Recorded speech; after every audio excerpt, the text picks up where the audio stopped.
ചെറിയ കുഞ്ഞുങ്ങൾ പലപ്പോഴും ഫേസ് ചെയ്യുന്ന ഒരു പ്രശ്നമാണ് മലദ്വാരത്തിന്റെ അവിടെയായിട്ട് ചൊറിച്ചിൽ അനുഭവപ്പെടുക എന്നുള്ളത്. അപ്പോൾ പേരൻസിനും ഇത് കുറച്ച് ബുദ്ധിമുട്ടായിട്ട് ഫീൽ ചെയ്യാറുണ്ട്, ഓക്വേർഡ് ആയിട്ട് തോന്നാറുണ്ട്. അപ്പോൾ ഇതിന് പ്രധാനമായിട്ടും 3 റീസൺസ് ആണുള്ളത്. അത് ഏതൊക്കെയാണെന്ന് നോക്കാം. Hi there, this is doctor Aryadevi. ആദ്യത്തേത് വേം ട്രബിൾ ആണ്. അതായത് സ്കൂളിലൊക്കെ പോയി തുടങ്ങി കഴിയുമ്പോൾ മിക്കവാറും കുട്ടികൾ ഫേസ് ചെയ്യുന്ന ഒരു പ്രശ്നം തന്നെയാണിത്. ഇപ്പോൾ പ്ലേ സ്കൂളിലൊക്കെ പോയി തുടങ്ങുന്ന കുട്ടികൾക്കാണെങ്കിൽ കൂടുതൽ ഇത് കാണാറുണ്ട്.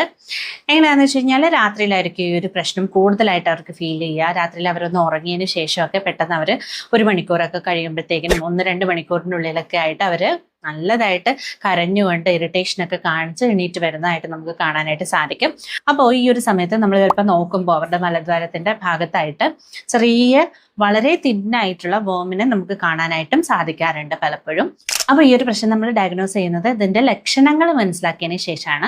രണ്ടാമത്തേത് നമ്മൾ സ്ട്രെപ്റ്റോകോക്കൽ ത്രോട്ട് ഇൻഫെക്ഷനെ കുറിച്ചിട്ടൊക്കെ കേട്ടിട്ടുണ്ടാവും. അതുപോലെ തന്നെ മലദ്വാരത്തിന്റെ ഏരിയയിലായിട്ട് സ്ട്രെപ്റ്റോകോക്കസിന്റെ ഇൻഫെക്ഷൻ വന്നു കഴിഞ്ഞാൽ നമുക്ക് ഇത്തരത്തിലുള്ള ഈച്ചിങ്ങും ആ ഒരു മലദ്വാരത്തിന്റെ ചുറ്റുമായിട്ട് റെഡ് കളറും ഒക്കെ നമുക്ക് കാണാനായിട്ട് സാധിക്കുന്നതാണ്.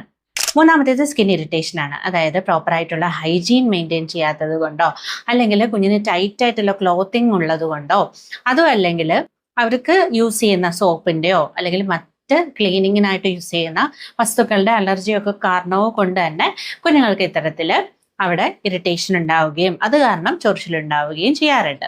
അപ്പോൾ കാരണങ്ങൾ എന്ത് തന്നെ ആയിക്കോട്ടെ, നമ്മുടെ കുഞ്ഞിന് വളരെയധികം ഇറിറ്റേഷൻ ഫീൽ ചെയ്യുന്നു, അവരുടെ ഡെയിലി ലൈഫിനെ അത് എഫക്ട് ചെയ്യാനായിട്ട് തുടങ്ങുന്നുണ്ടെങ്കിൽ നമ്മൾ ഉറപ്പായിട്ടും ഡോക്ടറിനെ കാണുകയും അതിനെ പ്രോപ്പറായിട്ട് മാനേജ് ചെയ്യുകയും ചെയ്യണം.